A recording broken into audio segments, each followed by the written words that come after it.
I can't hear anything. We are almost live. Oh, good. Somebody's got their speakers on.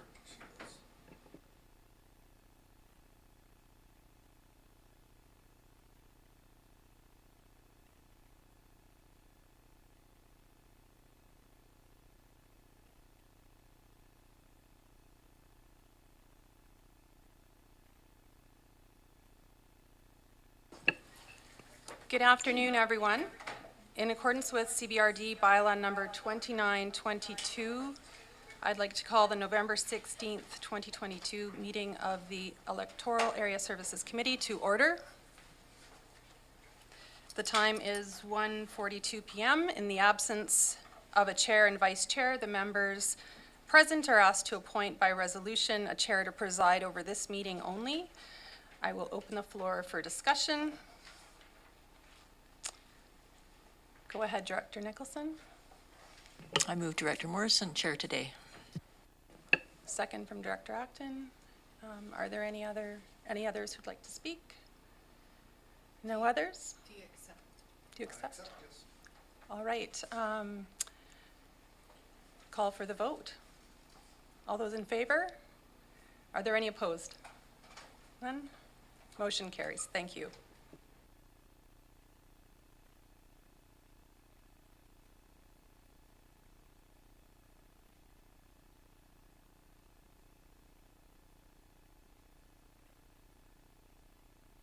I'm not even going to reach for the gavel because I'm sure we're not going to need it today. So welcome everyone. My name is Ian Morrison. I'm the Electoral Area Director for Cowichan Lake South Scotts Falls. And prior to getting underway, just a couple of notes. The meeting has been called to order. I think first and foremost, I'd like to acknowledge that we are meeting in the territory of the Coast Salish people and want to make that acknowledgement at the very beginning. We have a couple of items that I'd like to make note of. Could those of you that have electronic devices on you please ensure they are on silent or vibrate? Another note that in about 10 or 11 minutes, apparently every device in the room is likely to go off because there's a test of the provincial emergency alert system. So we're all forewarned about that. I've just and a note, this is kind of a monumentous meeting because other than our inaugural board, this is the first meeting of getting some business done around the table, and this is really important work that's done at the Electoral Area Services, and I'm looking forward to a great collaborative and cooperative environment the year ahead. So with that, I would go to, and one of the things that I think we can do today is we can have a little bit of fun and maybe relax the rules of order a little bit. I see Kathleen giving me a look over there. I'll give a little brief description of each bit from a elected official's perspective. I do have to be out of here at 4:45, so you may have to elect a vice chair to take over at that time, but I think we've got plenty of time to get the business done. We are now at the approval of the agenda, and I've heard from a couple of directors that we would like to have a bit of a roundtable discussion, and so I would entertain that as a new business item number 1. So please make note of that. It'll be just an informal discussion of some of the items people would like to bring forward. We also have a supplemental item, which we are going to label as? Supplemental to R5. It's supplemental to R5. Ms. Harrison, is there anything else that we need to add to the agenda? Thank you. So just a quick informative note on the adoption of the agenda. Well, in most meetings, it seems like it's a bit of a formality. It's an important thing to know that you can't adopt an agenda if you don't have a quorum. And though I've not seen it yet, I've heard it has happened where an agenda has been defeated. And when an agenda is defeated, everybody goes home. So with that, yes, Ms. Harrison? I did. I made note already. Can I have a motion to approve the agenda as amended? Moved by Director Abbott, seconded by Director Wilson. Any discussion on the agenda? Any additions or deletions? Seeing none, I'll now call the question. All those in favor? Are there any opposed? None opposed, the motion carries. For those watching, and that maybe this may be their first meeting, everybody should be aware of we've given this item in our training. If you're sitting there and not putting your hand up, when we call for votes, a hand not raised is considered a vote in the affirmative. If you raise your hand opposed, clearly you're opposed, but if you don't raise your hand when called, it's considered to be in the affirmative. Next item, adoption of the minutes of the October 5th, 2022 meeting. Ms. Harrison, the recommendation. Thank you, Mr. Chair. The recommendation before you is that the minutes of the Electoral Area Services Committee meeting of October 5th, 2022 be adopted. Moved by Director Nicholson. Is there a seconder? Seconded by Director Wilson. Is there any discussion on the adoption of the minutes of the October 5th meeting? Seeing no hands raised, I'll call the question. All those in favor? Are there any opposed? None opposed, the motion carries. Ms. Harrison, any business arising from the minutes? Thank you, Mr. Chair. There is none. Next item, public input period. This is the opportunity for members of the public, either online or in the gallery, to provide input to the elected officials, generally on items pertaining to the agenda. I think we've maybe had the odd occasion where we've had some input on other items, but I welcome anyone that's in the gallery, or do we have any online that choose to provide us input? Please come forward. Press the button and make sure the red light on the head of the microphone goes on. Thank you. All right, thank you, Chairman Morrison. And I'd like just briefly, I'm Dave Munday, I'm president of the Shawnigan Basin Society. So I wanted to welcome the new directors as well as the existing directors for the service that you put in. Our acquainting you with the Shawnigan Basin Society, we manage environmental issues in the South Cowichan region. So generally it's the Shawnigan Creek watershed. Our focus is environmental. So we look at things like, for example, the contaminated site that was located in the watershed. We're actually continuing to work with Ralmax, who's now the owner of that site. So we look at, they do quarterly or semi-annually sampling, and we look at that and work with them on preserving that site so that it functions as intended.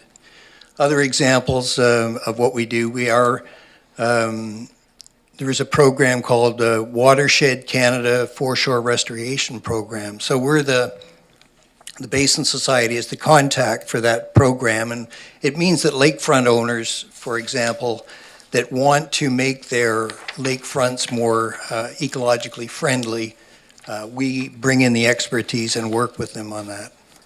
Other things that we do in the watershed, we actually help any concerned citizens with water and soil sampling. We've done a fair bit of that related to the function of soil disposal. So there have been some issues there related to contamination and effects on water. So that gives you a bit in a nutshell. We do a lot of other things, but it gives you sort of in a nutshell what we do.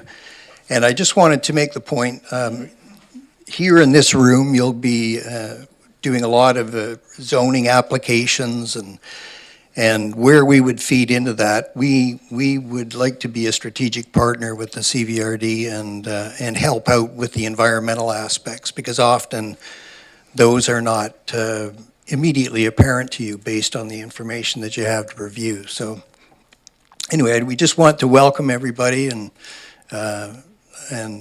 thank you very much for your time and your attention and your service. Thank you, Mr. Munday. That was 2.5 minutes. You're getting practiced at this. Thank you very much. Mr. Evans. Good afternoon, Mr. Chair. I'm Cliff Evans from Shawnigan Lake and also Director of the Shawnigan Basin Society. It's congratulations, everyone, on doing your term here. This is a humongous task you're taking on. Can't understand why people do it, and you should all have a medal for doing it. The decisions you make in this room are very, very important because they can just a zoning application or moving a fence or things like that can make a big difference to our water, or to climate or to the environment. So I hope that we have a great session. It looks like we have some very energetic young people. Nice to see that. And good luck with this term. Thank you, Mr. Evans.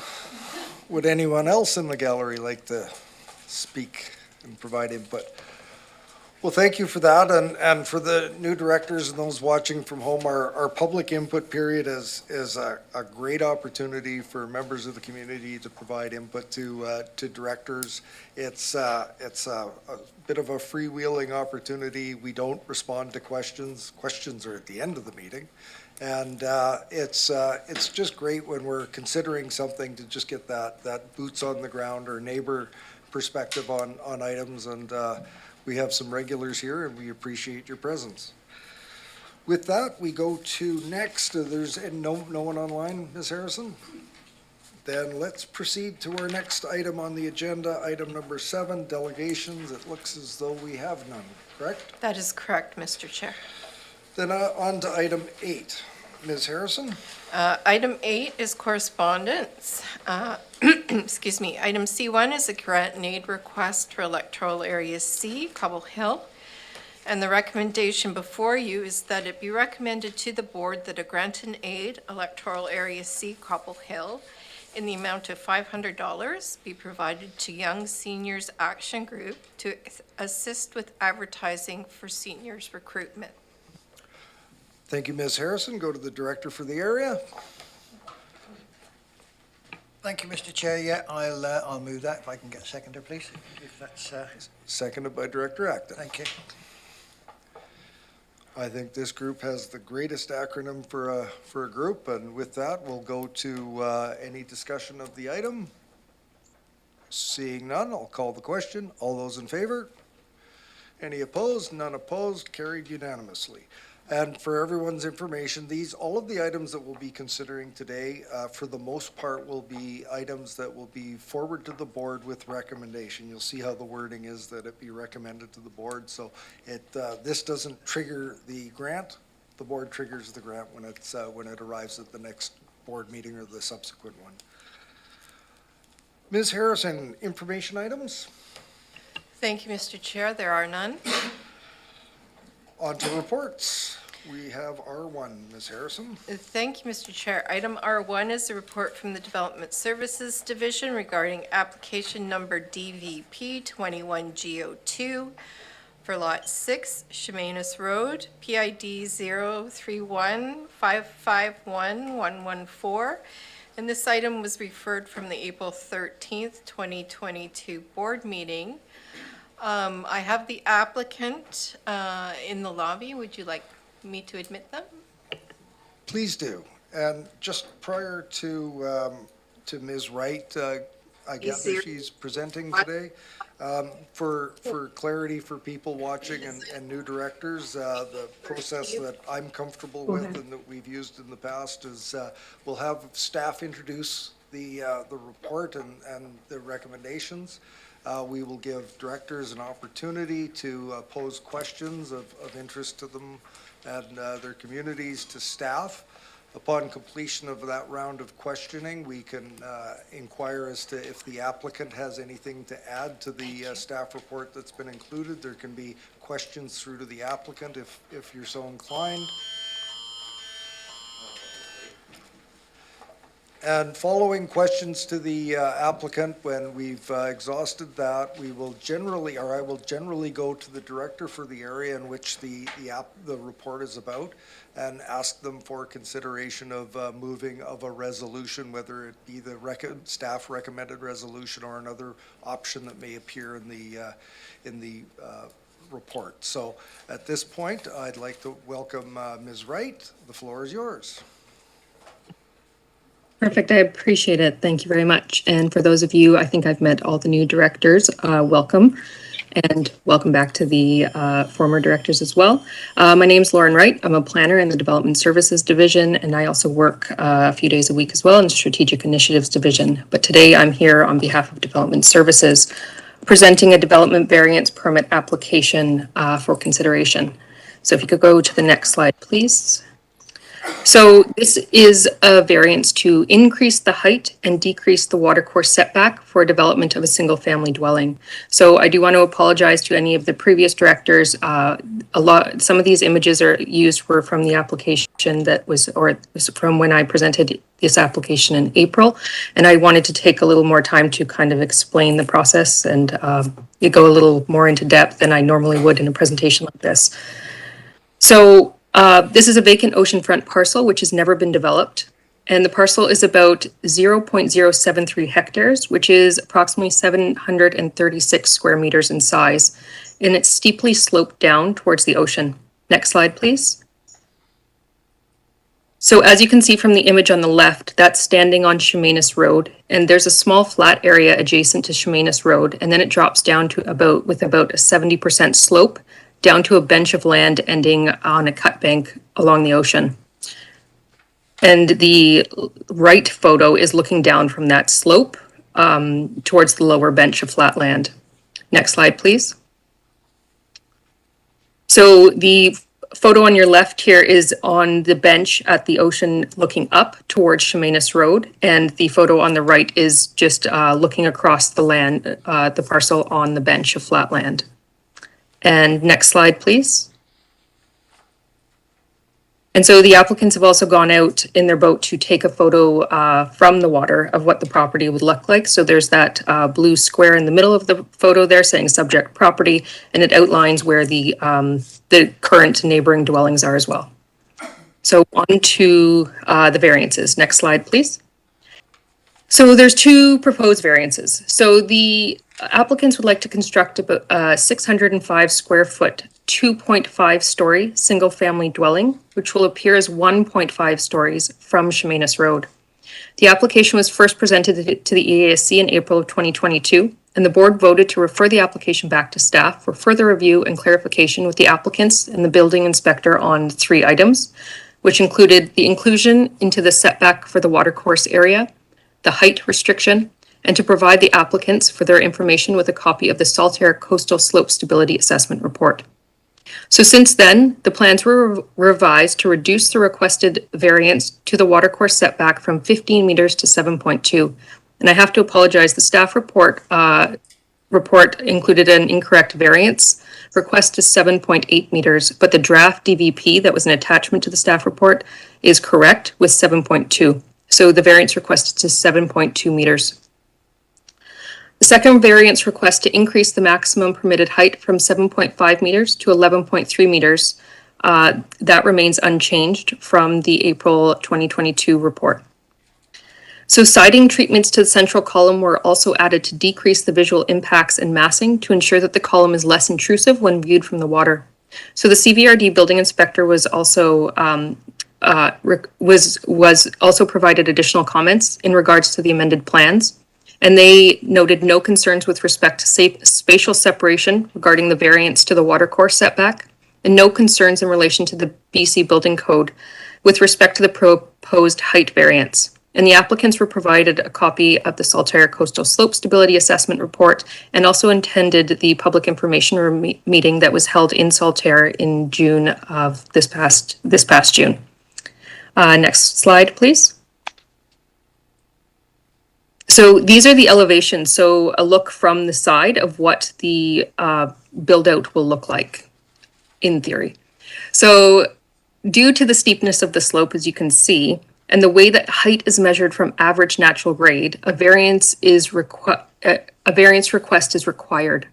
So the green line across the slide there shows what represents where they would be able to build up to if they complied with the 7.5 meter height requirement of the zoning bylaw, which means they wouldn't even be able to get a full story of a dwelling when you look at it from the road, if a variance is not granted for the height. Next slide, please. And this is a copy of the site plan. So to construct on the slope, the structure, these owners have are going to request to build a quite unique house that we haven't really seen before being built within the CVRD, and that's where they will support the structure on a central column, and that will be cantilevered over the slope on the ocean side, meaning there won't be anything. If you think of a deck and how there's pilings under a deck, there won't be those pilings. It's cantilevered over this one central column. So a variance to the watercourse setback is requested to accommodate the cantilevered portion of the dwelling over the watercourse setback. So if you see the green line across there, that's the 15-meter required watercourse setback. And the first orange line is the line of the deck above. So there will be no physical encroachment into the watercourse area. And the second line is the wall of the edge of the house. So they will have a house and then they will have an outdoor deck, neither of which will physically encroach into the watercourse setback area. Next slide, please. So this is a rendering. So basically an image that's done on a computer of what the house will most likely look like when it's done from a view from the ocean. So there was a notification, as per our bylaws, there was a notification sign erected on the subject property so that anyone passing by, including neighbors, can see what the proposed plans are. And adjacent property owner notifications letters were sent again, because they were sent the first time in April, to owners and occupants within 60 meters of the subject property.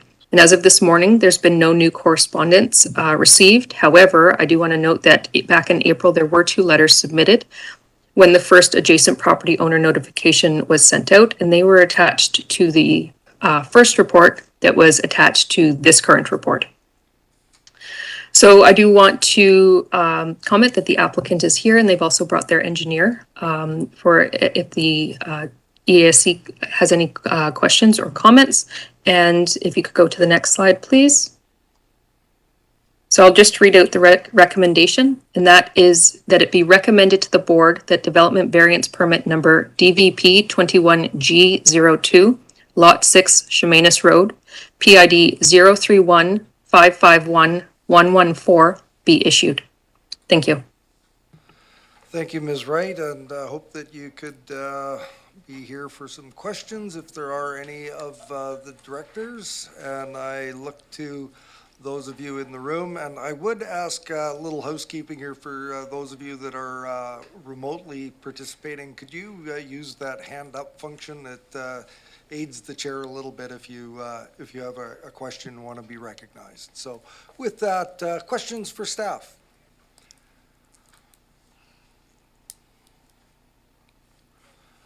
Go ahead, Director Martman. Thank you, Chair. And I'm reflecting on the previous application, and I don't remember seeing anything about, or maybe you can help me refresh my memory. How do they plan to construct this on such a steep slope? Ms. Wright, do you want to take that, or should we wait for the applicants to answer that?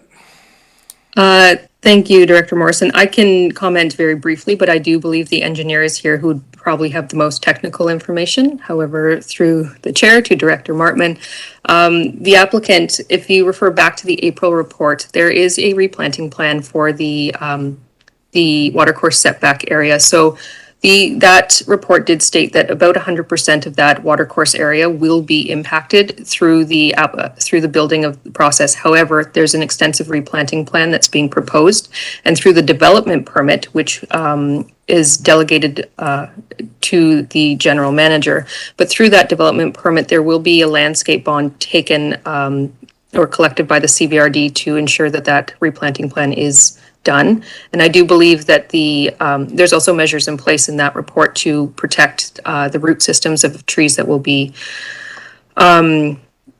retained on that oceanfront side, and how to mitigate any spills or anything close to the ocean. But I do believe a lot of it, the building will be done from the roadside. So with that, I would appreciate it if we could turn it over to the applicant's geotechnical engineer. Yes, let's go there. Could you introduce yourself, and did you hear the question posed by Director Martman?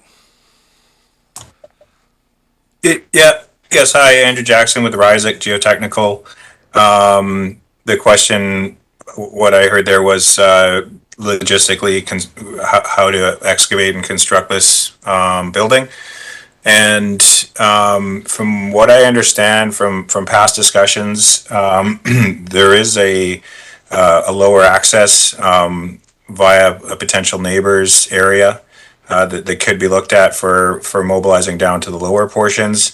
That said, if that's not a pursued option, then we feel that accessing from above would still be feasible with the use of temporary materials and excavation equipment to access that lower portion. So we likely had to cut a mid-slope bench with an excavator and then prepare the lower foundation for concrete. And then it would be temporarily exposed for a period for the construction, and then essentially would be backfilled and built up back from above, and everything would be sort of repositioned as it needed to be on the way out and back above. So that's what the expectation would be as far as our understanding of the process. We haven't been in contact with any of the potential contractors that would be doing the work, but it would be feasible. It would just take a due amount of effort to be able to achieve that work. So.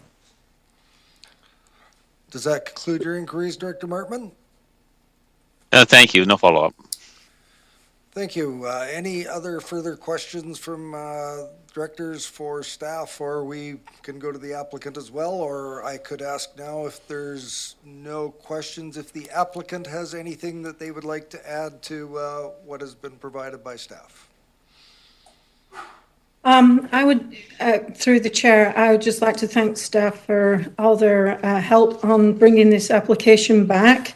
The owners are very grateful for this opportunity, and we've been working with the building staff to make sure that it more than meets the current building code. This is a very challenging lot, and there's been significant input from many of the engineers that have been involved in this process. The owners have done a thorough job in engaging the right professionals. We've worked with Risic Geotechnical to design the retaining walls on each side of the column. Risic were engaged to provide geotechnical services, including geohazard and slope stability assessment, as well as designing the retaining walls and making construction recommendations. We also engaged Aquaparian, qualified environmental professional and registered professional biologist, to conduct a site assessment and to prepare the landscaping plan along with a construction plan to address any impacts to the site during the construction phase. There's an extensive landscaping plan that's been developed to offset any temporary impacts into the shoreline. And the building itself has been designed by architects along with the septic system, which is placed at close to the road frontage, along with a stormwater management system that is designed to slow over land flows and to filter any of the rainwater on the site and to create a bioswale. So they've adopted many green shores techniques into the landscaping plan. And essentially, this building for the owners has been a very detailed design, and the owners have focused on minimising the building footprint through the cantilever design. The home is very modest at 1,600 square feet, and the property owners preferred a larger deck as this provides a unique opportunity for the design as well as to enjoy the waterfront on a very constrained lot. The current design was reviewed by the CVRD building department staff who had no comments as to the proposed building design, and based on their input, it exceeds the building code. The owners have done a very thorough job in working with qualified professionals to ensure the building is built and meets all regulations and challenges associated with the site. And based on the commentary from the structural engineers and geotechnical engineers, the site has been developed and will maximise the environmental considerations. And so these variances are absolutely necessary for any building to be built on this lot. And without the variances, the actual lot essentially would be sterilised because there's no building that can be constructed without variances. And one of the main things that the owners have tried to do is work with all the local neighbours to ensure that they're protecting the views. So, you know, we would be, the owners would be extremely grateful if these variances could be granted based on the modifications of the design. And we hope that you can appreciate the hard work and attention to detail that has gone into addressing the concerns that came up at the previous meeting in April with regards to this building design. We thank you for your time and also to congratulate the board members. Thank you. Thank you very much for that. And with that, we've posed questions to staff. We've heard from the owners and agents. I turn to the director for the area. Having read through the reports past and present in quite a bit of detail, it's pretty clear that the applicants have done their due diligence and made a lot of accommodations. So I think I would like to move that we accept the resolution as proposed. It's been moved, seconded by Director Nicholson. So the motion is now on the floor. Any further discussion on the resolution? The staff have read it out. It appeared it's been printed in our agendas. Would we like to read it out, Ms. Harrison? We've already heard it once. Would you like to read it? Please do. Thank you, Mr. Chair. Recommendation before you is that it be recommended to the board that development variance permit number DVP 21G02 for Lot 6, Chemainus Road, PID 031551114 be issued. Seeing no hands raised, I will now call the question. All those in favor? Are there any opposed? I see none opposed. The motion carries, and if it's my correct understanding, this will go to the meeting, the board meeting of the 23rd next week. Fantastic. So that motion carries. Next item, Ms. Harrison. Thank you, Mr. Chair. The next item is R2, which is a report from the Development Services Division regarding application number RZ 22A01 for 2734 Berry Road, PID 005810841, and there is a three-part recommendation before you. And staff, please proceed. Thank you, Mr. Chair. For those of you who I have not met, my name is Rashenda Woods. I am a planner in the Development Services Department, and I'm here to present this application to you today. I do believe my applicant is in the waiting room and may have some stuff to add at the end. If we can proceed to the next slide, please. Thank you. So the subject property is located in a highly utilized commercial complex at the corner of Delume Road and Barry Road, and it's within the Mill Bay Village containment boundary. The application was brought to the committee at the June 1st, 2022 EASC meeting, where the recommendation of accepting the referrals and directing the applicant to hold a public information meeting informing the community of the proposed cannabis retail storefront were forwarded to the board.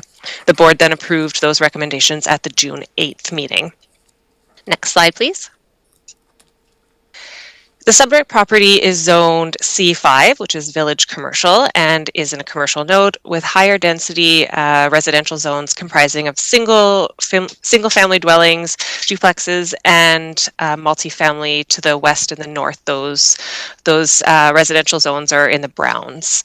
As you can see on the ortho photo, the higher density residential zones are largely vacant at this point. However, there are a couple multifamily structures built and occupied along Barry Road. Next slide, please. This image shows the site plan of the subject property, which consists of 4 buildings making up 8 mixed-use commercial commercial units. The units on site are comprised of retail stores, drive-throughs, and walk-in restaurants, pharmacy, and offices. Next slide, please. The proposed this picture shows just images of the building where the unit will be located. On the left, you have the overall building, which is located at the rear of the subject property, and the close-up is just a picture of the actual unit. Next slide, please. So as mentioned earlier,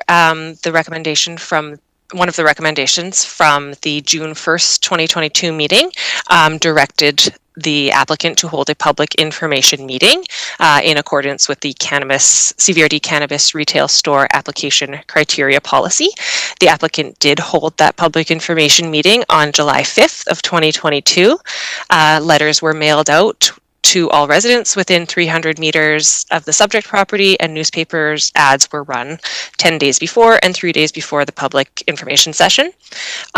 With all of that, the public information meeting attracted 2 residents, which showed support. And no letters, emails, or inquiries have been received by CVRD staff to date, and it's my understanding that there has been no further communication with the applicant either. And next slide, please. And with that, here are the 3-part recommendations. Thank you, Ms. Woods. I turn Thank you, to Mr. Chair. the assembled directors and those online. Are there questions for staff? Director Nicholson. Given that our policy does talk about distance from schools and things like that, I am surprised that we don't do a referral to the school district or Brentwood specifically, I guess. Yeah, that's a question for staff, I guess. Ms. Woods? Thank you, Mr. Chair. Through you, Mr. Chair. We did do referrals to school district. I'm just in the file here right now and just double checking. I do not believe we received any communication from the schools. Yeah, we did not receive any communication from the schools. Thank you, Ms. Woods. Director Segal. Yeah, I have another question just about the 300 meter from schools, playgrounds, that this application would be within. My question is about the policy and why the 300 meter was put in when there are liquor stores within that area and cigarettes, other controlled substances that are sold. And if there's a plan, I've been hearing that there's maybe plans of changing this policy and what that looks like with regards to this 300 meters from schools. And then also when I was going through the first staff report, I think there was a verbal between the applicant and Brentwood College, and Brentwood College was not in support. So I just know that communication has happened. Ms. Woods. Thank you, Mr. Chair, through you. So the first question there about the 300 meters, I did discuss this with the staff who wrote this policy, and it was written originally based on previous, like, just comparing with other local governments' policies. I do believe that it is under review right now to be amended, as you mentioned. I'm not privy to what those amendments will be, but yes, I do believe that there will be amendments to this in the future.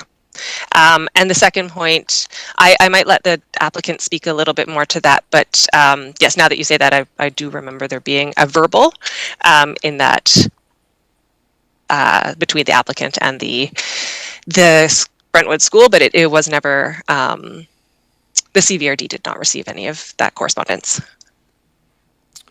Thank you, Ms. Woods, and I think we'll go around to directors and anyone online who would pose questions to staff before we go to the applicant. Director McClinton. Can we just get a clarification through the chair to staff? Can we get a clarification on what the verbal was, like what was said? I think we're going to go to that next. Okay. Any other questions for staff? No one on screen. Can we bring the applicant forward now? And I believe that question was posed to the applicant. I see you're there. You heard the question? I did. Thank you. Hello. Yeah, I did proactively reach out to Brentwood College to provide an introduction and background. There wasn't interest in conversing and having much background. The conversation was that they couldn't support, or they don't typically support anything that doesn't align with their mandate of teaching and providing the services that they provide. So it was basically me reaching out proactively to introduce myself and provide background. So I had just done that and offered to answer any questions and create a form of communication, a way to contact us. Director Segal, anything further? I have received an email from a resident concerned about that this goes against the policy of 300 meters away from a school. I also know that there's another cannabis shop location that will maybe be coming up the pipeline that'll have similar constraints. So just keeping that in mind of if we are going to change the policy, maybe we should change it. I don't know, rather than just making an allowance here and then there's a precedent set and we'll make another allowance. So I guess I do think the public hearing is very important, and hopefully Brentwood College will reach out, because pretty much no matter where within Mill Bay a potential cannabis store goes, it's going to be within 300 meters of a Brentwood property. So I think I'd like to make the motion to accept the 3 recommendations. Do we have a seconder? Seconded by Director Acton. Discussion on the resolution. Fairly straightforward. Ms. Harrison, would you read the resolution, please? Thank you, Mr. Chair. The recommendation before you is that it be recommended to the board, number 1, that the feedback received from the public information meeting for application number RZ22A01 for 2734 Berry Road, PID 005810841 be accepted. Number 2, that CVRD bylaw number 4447, South Cowichan zoning amendment bylaw for 2734 Berry Road, PID 005810841, 2022, be forwarded to the board for consideration of first and second reading on November 23rd, 2022. And number 3, that a public hearing be scheduled for CVRD bylaw number 4447, South Cowichan zoning amendment bylaw for 2734 Berry Road, 2022, with directors from electoral areas A, C, and F as delegates. So this resolution's been duly moved and seconded. Is there any further discussion on the resolutions? Checking on screen, seeing none. I'll call the question. All those in favor? Are there any opposed?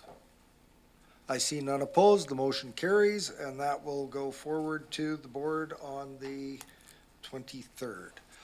Just looking at the time, we've been here, some have been sitting a little more than an hour. Let's take 5 minutes and reconvene at 2:30.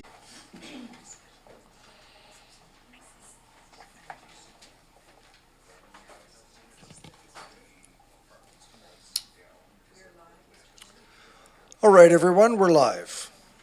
I turn to Ms. Harrison, item R3. Thank you, Mr. Chair. Item R3 is a report from Development Services Division regarding application number ALR 22B01, Forest Road PID 007920431. And there is a recommendation before you. Thank you, Ms. Harrison. I turn to staff. Ms. Dabina, please. Thank you, Mr. Chair. So I am a planner with the Development Services Division, and my name is Jamie Dubena. So this application before you is an agricultural land reserve, or ALR, non-farm use application for the placement of fill on the subject property on Forest Road in Area B. This is a retroactive application following the placement of fill on the subject property prior to seeking approval. The purpose of the fill placement was to fill in a depression that had previously been removed by the previous property owner and reclaim an approximate 0.01 hectare area. I just wanted to correct myself in my staff report. It says 0.1 hectare, but it's 0.01 hectares or 100 square meters. Sorry about that. So they wanted to reclaim that area and increase grass or crop production and the grazing area for their cows. For the farm operation. Authorization for the placement of fill in the ALR is granted by notice of intent to the Agricultural Land Commission, or ALC, prior to fill placement, or, as is the case with this application, by way of a non-farm use application to be considered by the ALC. Non-farm use applications in the ALR may not proceed to the ALC unless they have been authorized by resolution by the local government. So staff have reviewed the application and consider it to be consistent with the A1 zoning on the parcel and with official community plan policies that support non-farm uses that are beneficial to agriculture on parcels with farm status, which this parcel has. Therefore, staff are recommending option 1, that the non-farm use placement of fill application be forwarded to the ALC with a recommendation for approval. Next slide, please, for the recommendation. Thank you. Thank you, Jamie. This is a fairly straightforward item. Turn to Director Nicholson. I have a question. So I don't see in the report any reference to testing of the material deposited to ensure that it will make good soil for agriculture. And this is a retroactive application, so the community, I think, would like reassurance that that will happen. And so my question is, can the CVRD require that? Or if we forward it to the ALC, is there a mechanism that requires them to report that that happens? Or is there another option? Ms. Dabena. Thank you, Mr. Chair, through Chair to Director Nicholson. So my understanding is that the ALC may require information about the quality of the soil with their agrologists on staff. I'm not aware of whether the CVRD has a mechanism to request that. Maybe see if the general manager knows. Thank you.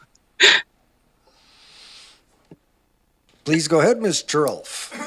Mr. Chair, the CVRD does not have that jurisdiction because the matter is of in relation to environmental quality, which is regulated by the province. But as Ms. Dabina noted, that's something that the ALC may request. Thank you, Ms. Churlf. I insert myself here as to, is there any latitude in a recommendation to make note or recommend that the soil quality be noted as we recommend for approval? Mr. Chair, the board could forward that in the form of a recommendation, certainly. Director Acton. So I'd like to add a second resolution to this, to that effect. I'll come back to you. I'll just see if there's any other questions amongst the assembled or online as to, for staff on this particular recommendation. And Director Acton, are you going to put something in writing to give it to staff? Go back to Director Nicholson. Would it be easier just to add subject to appropriate testing of the material or something like that? Because otherwise we're recommending approval, but we don't have the information to know whether it's a good thing or not. So that's my concern. Thank you, Director Nicholson. I'll turn to Ms. Harrison because I think what I'm hearing from Ms. Chirolf and procedurally, we don't really have the latitude to make it contingent on the testing, but we can make the recommendation and recommend that there be testing. And so I look to Ms. Chirolf. Does that sort of meet the test of putting the recommendation forward to the ALC and with approval, but also the additional recommendation, which they can choose to ignore if they choose, of the soil be tested? Thank you, Mr. Chair. I think that would be an appropriate and respectful approach. Very good. So I've got Director Acton working on a resolution. Is there any other questions for staff at this point? Seeing none, I'll turn to Director Acton. Do you have an additional line of text or resolution to add to the existing one? Sure. I don't think it should be based on our approval. I think we should have the recommendation for approval, but just as an additional note, the CVRD requests that the ALC require, maybe that's even too strong, but require testing of soil quality. Sounds appropriate to me. So you're moving that as an additional recommendation. Do we have a seconder? Seconded by Director Nicholson. We'll make sure that staff get the appropriate wording. Does everyone understand the intent of the resolution? Could we have the first, did we have the first part read yet? No? Yes? Okay, so we have the first part and the second part that is, so we'll call on the amendment or the additional first. The information that Director Acton had just provided us, it's been duly moved and seconded as an amendment. I'll call the question. All those in favor? Are there any opposed?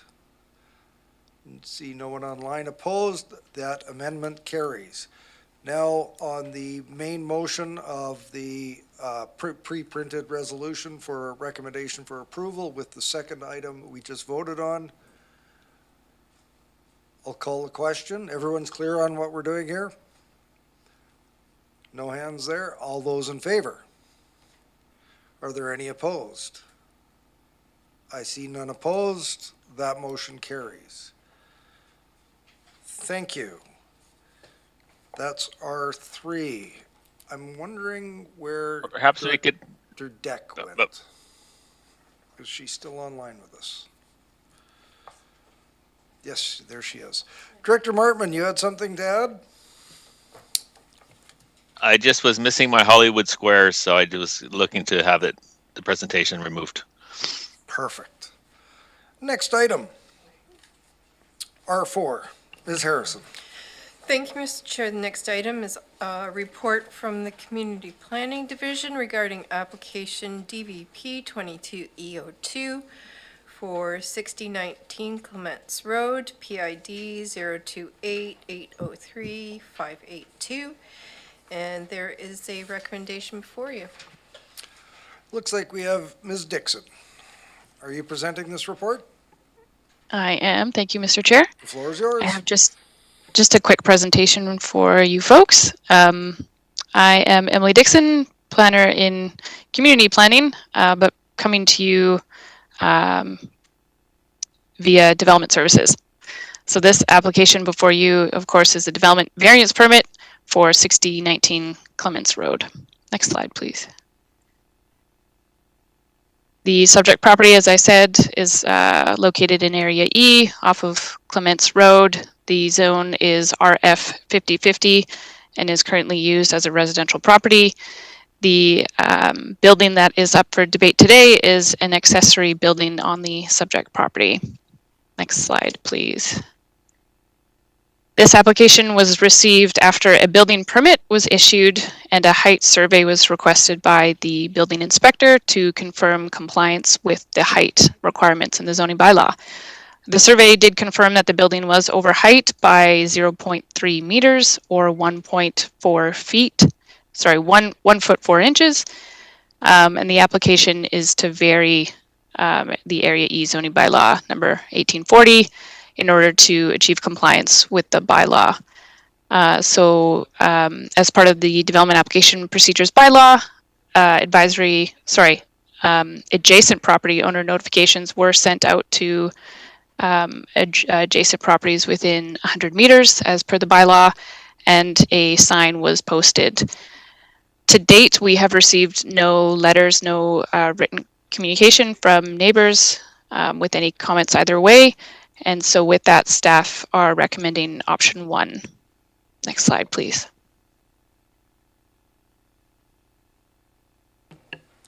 Thank you. Ms. Dixon. Questions from assembled directors for staff? Looking around the room, no one in the room has got questions. Anyone online? Director Deck, Director Martman? Seeing none, I will turn to the director for the area, Director Nicholson. I move the recommendation. Recommendation's been moved and seconded by Director Wilson. Any discussion on the item? I gather we don't have the applicant in the waiting room. Any further discussion? Seeing none, I'll call the question. All those in favor? Are there any opposed? None opposed, the motion carries, and that will go to our Wednesday, the 23rd board meeting. Next item, R4, love the name, Wagon Wheel Drive.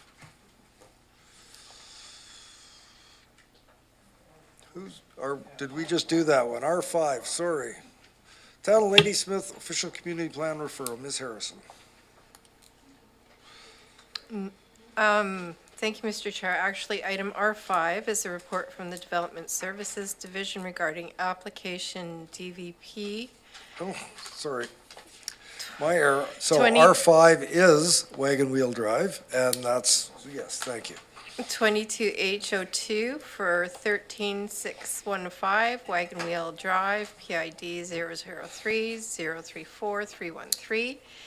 And there is a recommendation before you. Thank you. Turn to staff. Please proceed. Thank you, Mr. Chair. So this is a development variance permit application to reduce the interior side parcel line setback for a proposed accessory building, which is a garage, at 13615 Wagon Wheel Drive in Area H. The applicant proposes to construct a new accessory building at the same location as the previous accessory building that was destroyed by fire in May 2022. There is a concrete slab remaining at the site of the destroyed accessory building, which they are proposing to utilize. The previous accessory building encroached into the setback area by 0.63 meters.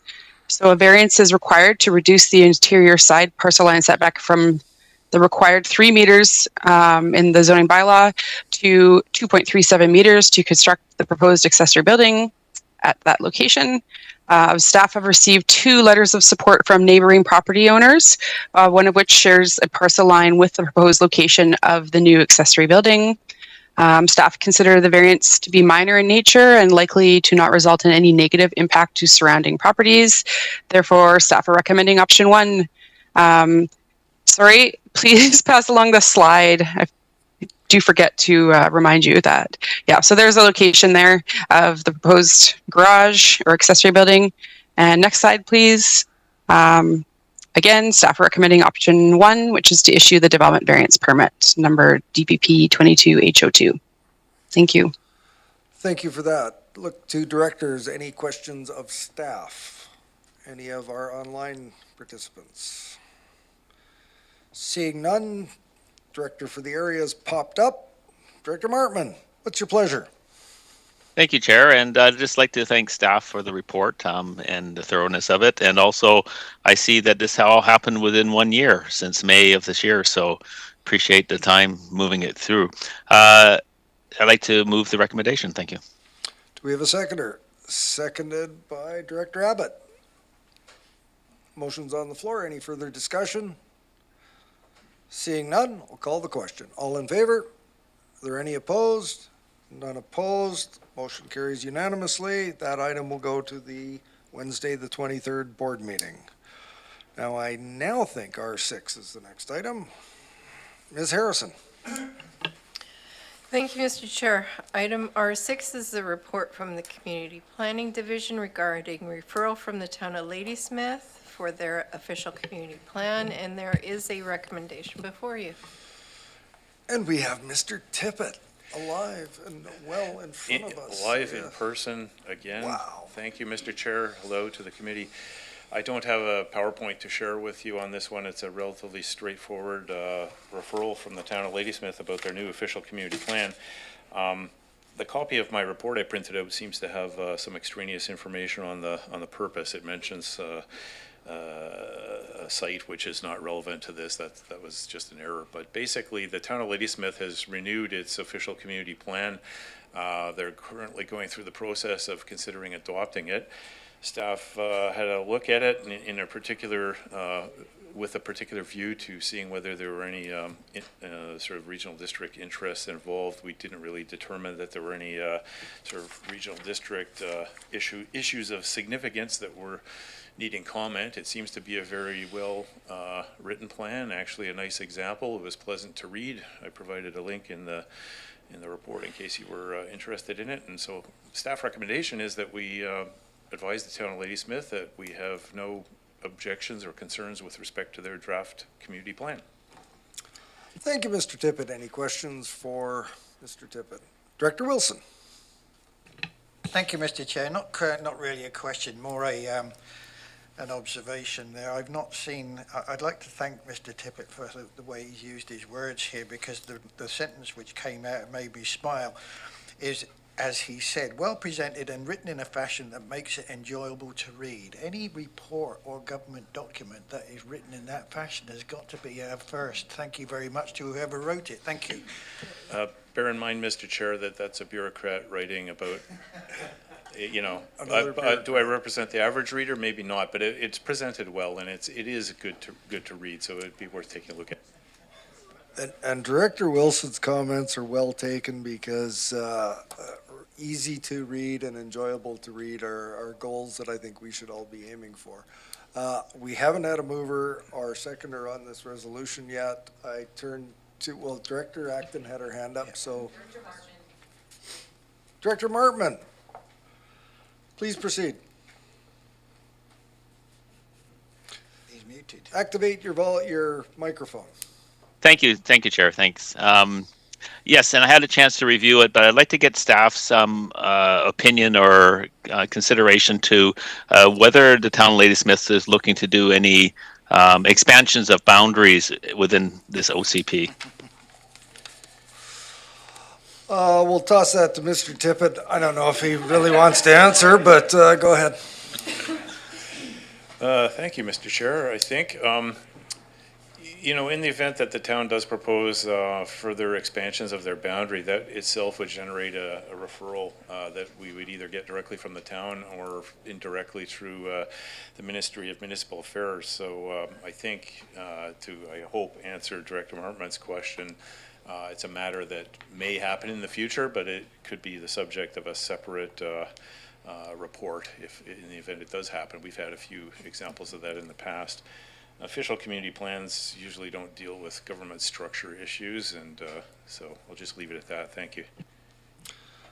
Good answer, Mr. Tippett. Go to Director Acton. Oh, Director Wilson, your microphone's on. Do you have a question? Oh, sorry, I left it on. Well, actually, we've got the Mayor of Ladysmith. He could answer that question, I'm sure. No, I'll move the recommendation if necessary. Do we have a seconder? We have a seconder by Director McClinton. Could I have the resolution read, please? Thank you, Mr. Chair. The recommendation before you is that it be recommended to the board that the town of Ladysmith be informed that the interests of the Cowichan Valley Regional District are unaffected by the proposed official community plan. Everyone understands the intent of the resolution? I'll call the question. All those in favor? Are there any opposed? None opposed, the motion carries, and that'll go through to the meeting on the 23rd, and love the question about boundary expansions, and maybe we should have a little discussion of that in our round table at the end of the meeting. Next item, R7, Water Systems Establishment Bylaw Amendments. Ms. Harrison, oh, Louise, welcome. It's good to see you. Thank you. I'm here to answer any questions if you have for my report, number 7. Thank you, Louise. We have a very lengthy recommendation. I trust everyone has had an opportunity to peruse it and pose questions to staff in advance. I see Director Acton raising her hand, so please proceed. I would just ask that Louise just explain it a little bit for some of our new people. I tried to explain it. I'm happy. Maybe I didn't do it right. We got the right person to do some splaining, so Louise, please proceed. Let us know what the intent of what these are. Report. Yes, the maximum annual tax requisition limit is the most that we can charge for a service. I hope I get this right. I've got some good help in the room here. Basically, it's the most you can charge for a service, for a water sewer service, almost all of our services. We don't always charge that much, but that's the limit that we can charge. In the Local Government Act, we're allowed to increase the rate 25% every 5 years. And that's what we're basically doing for these 7 water systems. The other half of my recommendation, increase the maximum annual tax requisition and incorporate property tax valuation as an additional basis for requisition. That's the value of the entire service area, the tax requisition for that. And the reason we're doing that is sometimes you have a subdivision in a service area or a new subdivision joins a service area and you have a maximum tax requisition limit. For example, in my report, I have Cary Village water system. Say we have 150 homes. Perhaps another 50 homes comes in. We're allowed to increase it by 25% in 5 years, but we may be somewhere in that 5-year period, so we can't increase the parcel tax for each property. So this gives us the flexibility to increase the overall tax rate. We don't, as far as water and sewer systems go, they all pay the same parcel tax. It's not like some services where more expensive homes pay for a higher amount for services. Everybody pays, in our water and sewer area, everybody pays the same amount. But for example, if a large subdivision comes into a group, then the overall value of the subdivision goes up, and everybody still pays the same, but it's spread over more shoulders. The two ways that we can collect fees for providing a service are user fees and parcel tax. So parcel tax is essential for some of this. So yeah, I guess the another thing I can add is we're not planning to implement the high rates, these increased rates in 2023. It'll take a while because this second incorporate parcel tax evaluation will require the inspector of municipalities to approve this. The 25% over 5 years, we don't require the inspector to approve that. Thank you, Louise, and that is, you've just had an explanation that some of us actually followed all of what was said there, and it makes sense, but it's a very complex scenario where sometimes if we haven't done the pre-planning like what is being proposed here, a service can find itself unable to raise sufficient funds to operate the service. Doesn't happen very often, but has done in the past. That's getting into fairly sophisticated budget planning that we don't expect the new directors to be following along on right away. It took me at least a couple of years to figure out how this made sense. So great explanation. Thank you for that. Director Abbott. First, I'd like to commend staff for the report, the analysis. I had all sorts of questions as I was going through it, and then I got to the analysis, and it sounds like you don't want to be in the district does not want to be in a position where fewer people, or people are paying less per year. So this way it stays in lockstep. I wondered about some of the other water improvement districts. Will they be coming up next year, and every year there's a 5-year renewal? For some of our other water systems, it may not be necessary.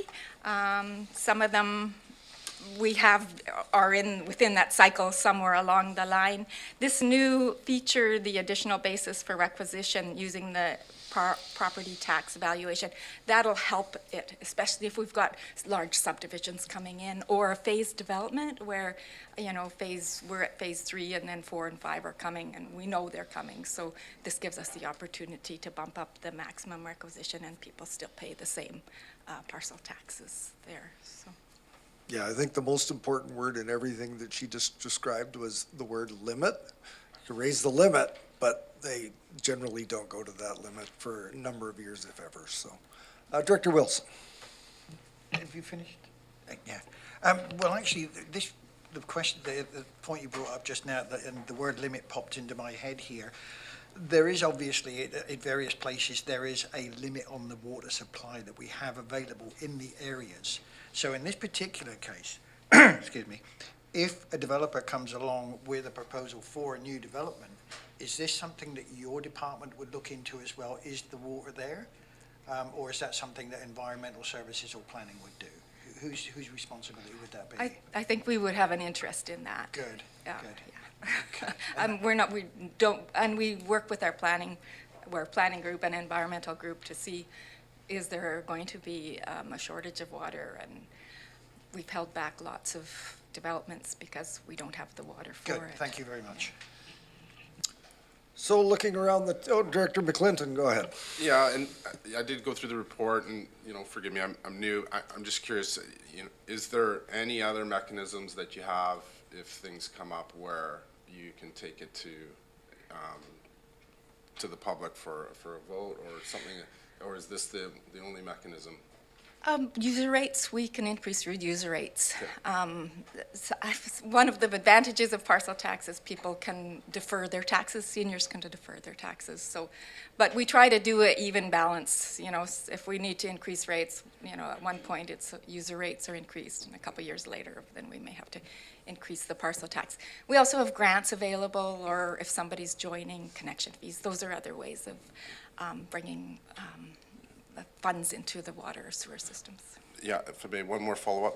Yeah, and just curious again. Obviously, this is clearly an important infrastructure that we should be funding. How often have you reached the limit? I know you touched on that briefly, but have you ever? Yeah, actually, this go round of Kerry Village is one that we are at the limit. If you look at my report on the background, it says which ones are at the limit right now and which ones aren't. So this is sort of housekeeping. That's why they've all had, and all of them are about 6 years or more since we've done this increase.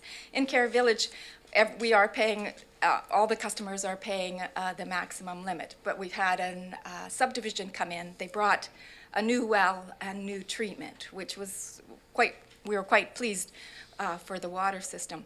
So we're at the parcel, so probably in 2023, the rates are going to, everybody's rate, because there's 16 new parcel, the parcel tax will come down slightly for everybody. But it's going to cost more to run that system. We have manganese treatment now that we've never had before, more operator time. So eventually, possibly not in 2023, but maybe 24, we're going to have to increase the user rates because of, we can't just do, it'll take a year for this parcel tax requisition to go through, because we have to, with the additional requirement for the inspector to approve it, it'll take us a while to get this done. That's right, no more questions. Thank you, Louise. So we have, I believe, have we had this moved and seconded? Do we have a mover? Moved and seconded all around the room. Are we going to make Ms. Harrison read that very lengthy resolution out? Well, it's 1 through 7 that has been published in advance. Everybody's had the chance to read them. There's no amendments, so we'll give you a break here, Ms. Harrison. So it's been moved and seconded. Any further discussion on the resolutions 1 to 7? We won't read them out. These will go to the board next week. All those in favor? Are there any opposed? None opposed, the motion carries. Thank you, Louise. All right, Mr. McDonald, we've been waiting all afternoon for you. Thank you, Director Morrison. Chair Morrison. Each quarter, just for those of you new, each quarter, the building department provides an update in a report, and it's for information only. It's an opportunity to ask some questions, but there is no presentation, and I am here if you've got any questions. Directors, any questions?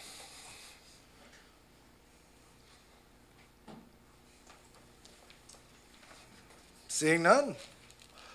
Next item. R9. It's you again. It's actually not going to be me, but I will introduce it. Oh, excellent.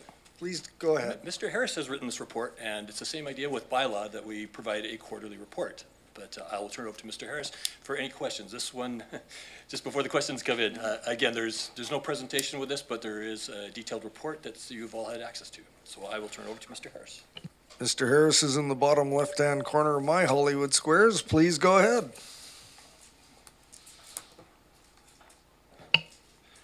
Do you have anything to Yes. present? Rob? Nothing to present, just here for questions Okay. for the. We'll go to Director Acton then. Thank you to Mr. Harris. I guess my question is, late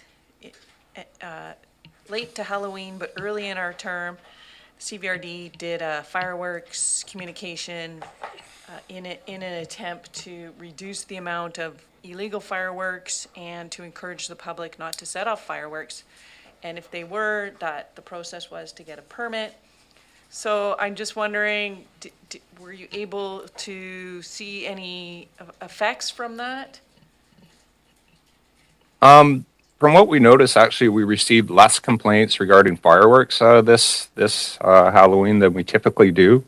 I think the permits issued were pretty much on par for what we typically issue, but again, the reality is, the ratio of permits to what was discharged is not adding up.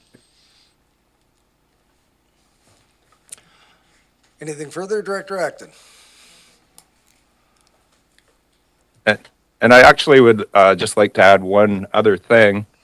For the first time in history that we recall, we actually issued a ticket for sale of fireworks within the CBRD. Follow up on that, Director Acton? Sorry, Mr. Chair. Just, I think that's all positive, and I hope that we will, I'm sure we will, but I hope that we'll continue with it, and then more and more people will become more aware. So next year we'll have a better chance of doing it a little earlier. We won't have the election to cloud the information or to take over the social media, et cetera. Turn to Director Martman. Thank you, Chair, and thank you, staff, for doing this, presenting this report. I don't know if I've asked this question before, but I'm trying to look at the map and the pink crosses that you have on it, and that I gather that those are complaints, and I'm trying to match that up with the number of complaints in the table, because I think I count 9 crosshatch or pink crosses and I see 4 complaints. Am I missing something, or some complaints don't make it to the table? Mr. Harris. Through the chair, Director Markman, you're not missing anything at all. You actually caught on to that. We just discovered that today, just prior to this meeting. Typically, the X's would reflect the report we're presenting, such as the third quarter. In this particular report, it just caught our eye that it appears to be for the entire first, second, and third quarter of this year. So, good observation, and we caught it too. It's not typical, and we'll ensure that gets remedied for the next report. Anything further, Director Martman? Oh, thanks very much. Appreciate the feedback. So I look around the table and on screen, see no further hands. This is an information item. On to the next. R10. Ms. Harrison, who are we going to for this? Thank you, Mr. Chair. Item R10 is a report from the Parks and Trails Division regarding appointment process for area advisory planning commissions and community parks advisory commissions. There is a 2-part recommendation before you. Mr. Farquhar, welcome. Good afternoon, Mr. Chair. I just got to find my cursor here so I can turn my screen on. There we go. Oh, it's being done for me. All the better. So, the report before you is about reaffirming the process for your community parks, advisory commissions, and area planning commissions, as the current terms for these commissions expire at the end of the year. So, for the advisory planning commissions, you're looking at appointing anywhere from 5 to 11 for up to the 4-year term, expiring in the year of the next election. And for the advisory parks commissions, either 7, 9, or 11 members appointed for a 2-year term. And as was done with the last committee and board, we went through a process where we reached out to your communities through an expression of interest, invitation, through an advertisement, to invite those in your community who have an interest in parks or planning matters to fill out a simple form you see in the report before you for your review as the area director prior to consideration of making recommendations to the board. That would be in addition to anybody within your community that has approached you directly or you know of that may have an interest in being on one of these commissions. So we're before you looking for reaffirmation of the same process that was done the last couple times, moving forward in 2023. Any questions? Happy to answer. Looks like Director Acton might have a question.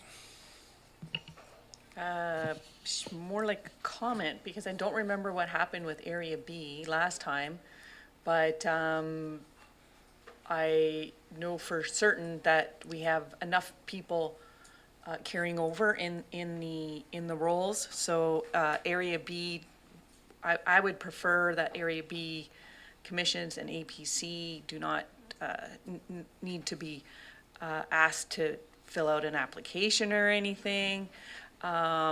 So I'm happy to just email them myself and reaffirm that they want to get reappointed. We already have all their information, and if there's any who are not returning, there is also, I have a few people on a kind of wait list because they've said they want to get involved. Door knocking, I met a large amount of people in the community who wanted to get involved and they weren't really sure. So the community center is hosting, Shawnigan Lake Community Center is hosting volunteer fair for people to come and meet different volunteer organizations. So because of that, mentioning that in my newspaper article, I have met a couple extra people who want to get onto our APC. So I think our Parks Commission and APC for Area B are fine, and I'd rather not put any kind of barrier or steps or anything involved. So I don't know, I'm not sure if that's what you pictured, but I would prefer to just ask them, because I consider them my advisory and supporting me in the role and all that. So I would like to do this myself. Mr. Farquhar. Thank you, Mr. Chair. For clarity through Director Acton, everything you outlined there would be inclusive as part of this process. So really, the advertising, if given that direction, would be just the ability to see if there's anybody out there in addition to those you already know or are wishing to reappoint for a further term. So this would not take away from you as individual directors to work with your community to find the folks that you feel would reflect best your perspectives for parks and for planning in your communities. This process is really just providing an opportunity for others to get in front of you, to make you aware of who else is out there. So everything you've outlined would certainly be in play. Follow-up, Director Acton. Sure, just a quick follow-up. Thank you. Thank you. That's good to know. Because I'm not sure how it would fall when you advertise it, but I have had in the past somebody said they wanted to be on the Parks Commission, put them on the Parks Commission, they didn't show up once. So I tend to have a little initiation period where I say, okay, well, this is when our meetings are. Why don't you come to our first one? Make sure you like it. Make sure it's what you had in mind. And, you know, you get a personal feel if you jive with that group, and then they get appointed. So I've also done that. Mr. Farquhar. That's also very appropriate and would be very in fitting with the process outline here. Yeah, thank you. And the embarrassment of riches of being the most populous electoral area. We have a little different standard in my electoral area. If someone's interested, we generally welcome them aboard, and we don't often hit the maximum. So I think we can cover all ground here, and I think the resolution's appropriate. And yeah, lucky to be you in that circumstance, that's for sure. Did we have a mover and a seconder for the resolution? Director Nicholson, do you want to move it, or do you want to speak to it? Then go ahead, and we'll take a resolution in a moment. Go ahead, Director Nicholson. So I just would like clarification from staff. So I hope that we're not expecting current people to apply. So we can just send you their names and they can be invited? Mr. Farquhar. Mr. Chair, this will be the exact same process of every time we go through, which is a list being generated by the area director coming forward to the board for appointment. This expression of interest is not an application, it's an expression of interest. This is just providing you as area directors an opportunity to hear from people in your electoral areas that have an interest. It's not an application. You can do what you wish with those that fill a form out, in addition to those that are currently on your advisory commissions that have an interest in going forward for a further term that you want to support by making a recommendation to the board. So it's a wide an opportunity as possible to hear from those in the community, in addition to those that you already know have an interest in being on the commission or continuing in that role. Follow up? Right, I just want to make sure that people who have been volunteering for the last 4 years and doing a super job and have already expressed to me their willingness to stay on won't be expected to fill out a form. No. And I've had the same sort of question posed to me in the past, and it's simply new board, new directors, new appointments, and we'll follow the same procedure as before. So is everyone clear on the procedure? We have a mover for the resolution. Moved by Director Segal, seconded by Director McClinton. Any further discussion?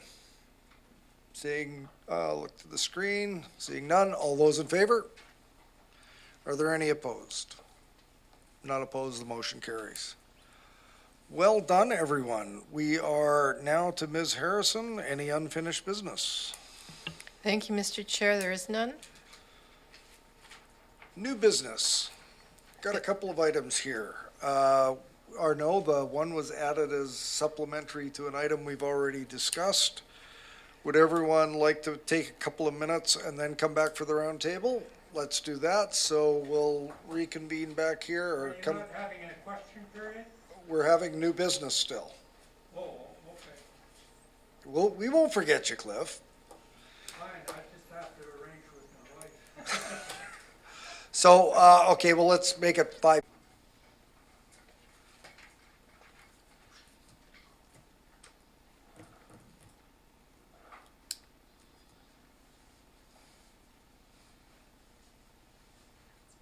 We never know how long the buffering is going to take.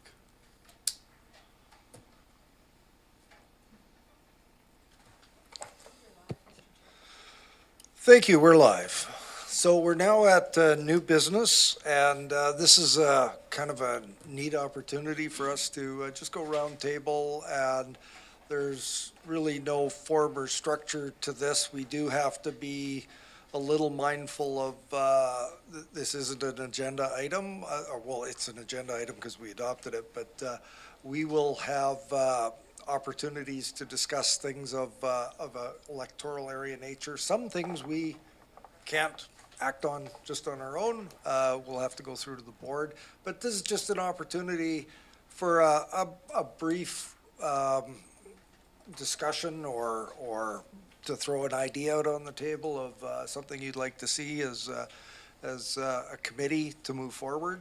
It could be anything from meeting times or content or initiatives that are important to you and your community.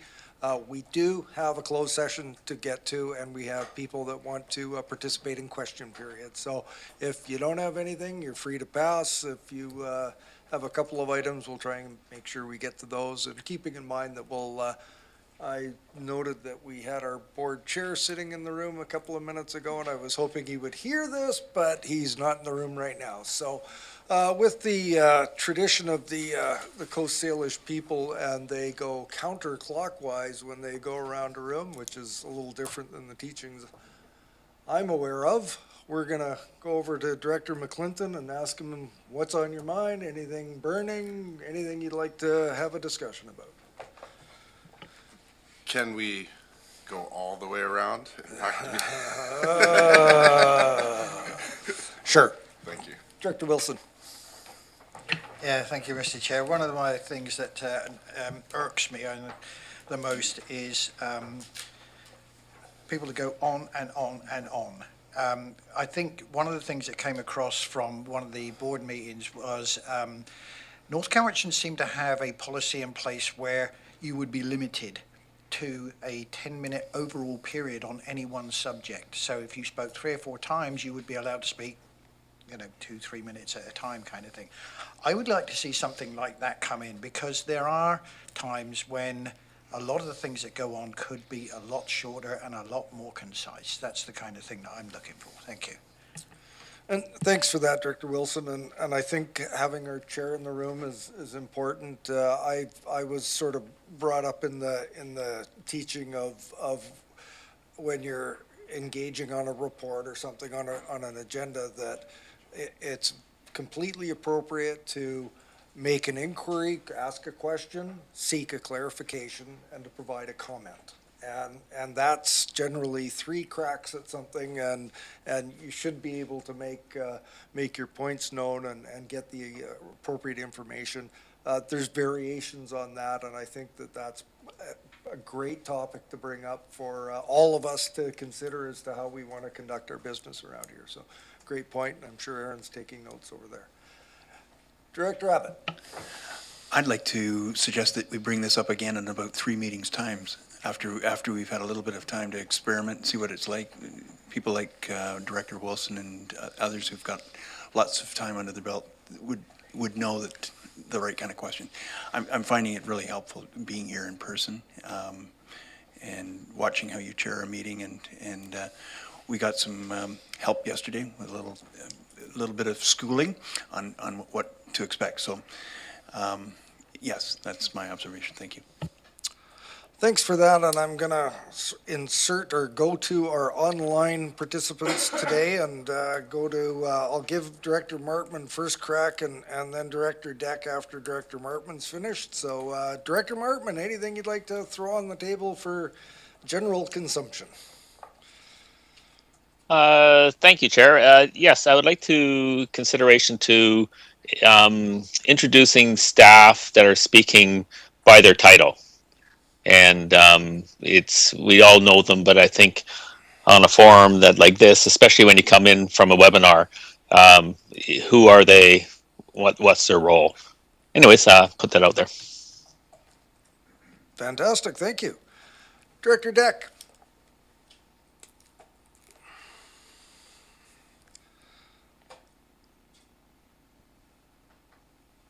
I agree with Director Abbott that I need a couple of meetings to get enough knowledge to ask questions. So, yeah, I'll just wait.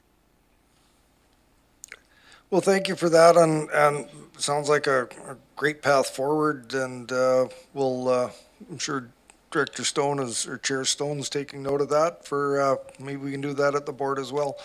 Director Nicholson. Thank you. Well, what I've been thinking about is Electoral Area Services Committee, because I think this is a really important committee, and particularly because this is really where we do all our stuff. And it strikes me as odd that the chair appoints a chair to Electoral Area Services Committee. So I am thinking about doing a notice of motion at the next board meeting that we would change the procedure bylaw, or whatever the bylaw it is that has this in it, so that Electoral Area Services Committee elects its own chair. And I also would like to float the idea with you. I'd like you to think about it between now and then. I think it's a real opportunity, I think, to not have one-year terms, to maybe have shorter terms so that more people could have an opportunity to learn how to chair if they don't know how to chair, practice. Also, it sort of takes, you take more ownership and responsibility for how the table works, I think, that if you understand what it's like to sit in the chair's position and manage things. And yeah, I think it's an opportunity to share the load and see a diversity of styles, and maybe all of us reflect more regularly on how we can improve these meetings so that we're most effective for the community. Yeah, so think about it. Thanks. Thank you. Director Acton.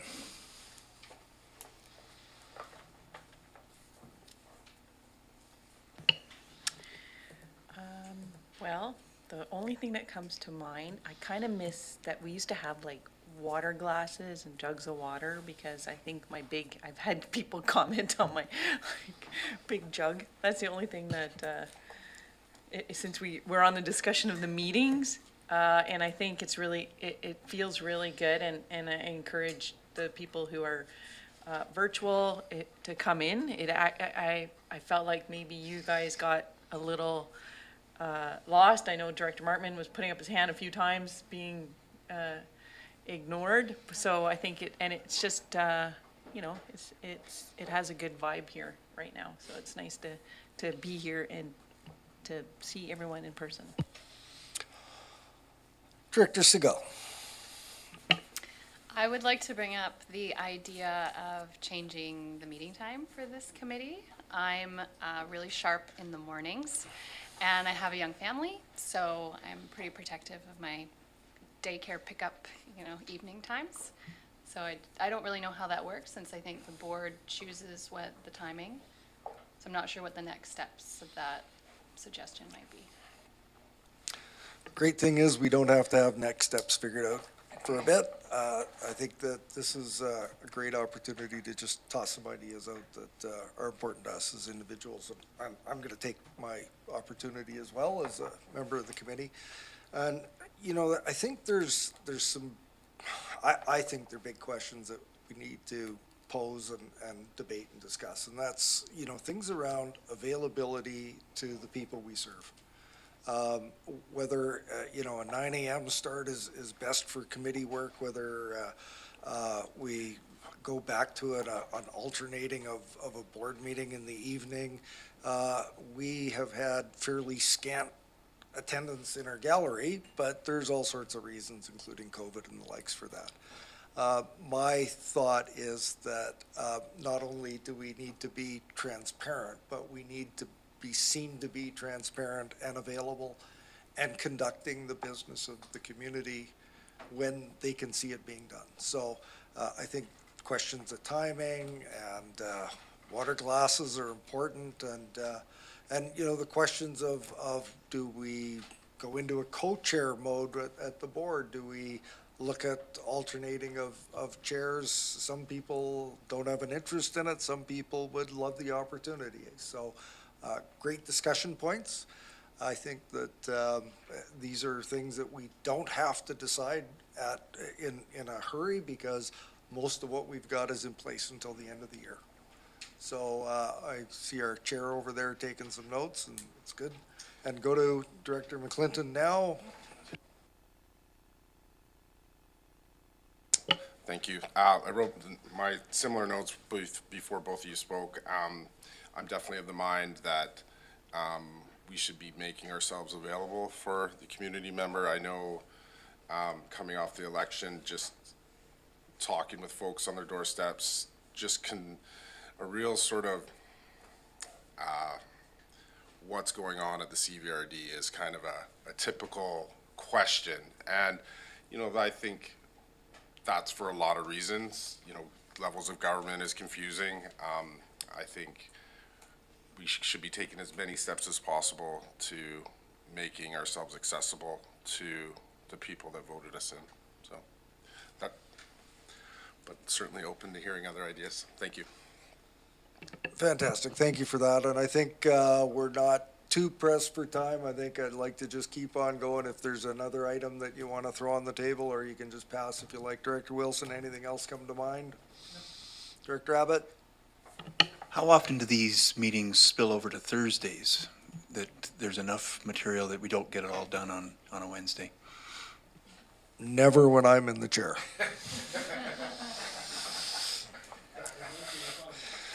Director Martman? Pass. Director Deck? Same answer as before? Perfect. Director Nicholson? Acton? Kate? Fantastic. That concludes our roundtable for now, and with that, we will go to Ms. Harrison as to what we're supposed to do next. Thank you, Mr. Chair. Next item is question period. Now is the opportunity for members of the gallery or people online to pose questions to the chair.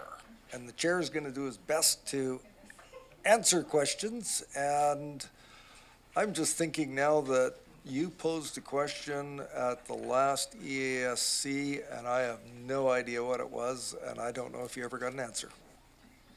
Go ahead. If history, well, good afternoon, Mr. Chair, and if you would indulge me, I'd like to welcome our new directors, Director Segal, Director McClinton, and Director Deck, watching from afar. Thank you. Can you tell us who you are? I can. I am Susan Kaufman from Satlam, and of course, our Director Abbott as well. Sorry, looked right over your head. A question about the fireworks. Is it possible, I know in our area, I think and I don't know if this helped or not, we did seem to have a reduction in the amount of fireworks in our area, which I think was a positive, and I think hopefully maybe that was a direct result of the publicity campaign that the communications department ran. Having said that, we had 3 hours of fireworks the Saturday before, which was very disturbing. So my question is it possible to have these permits, when people are issued a fireworks permit, for that to be published online?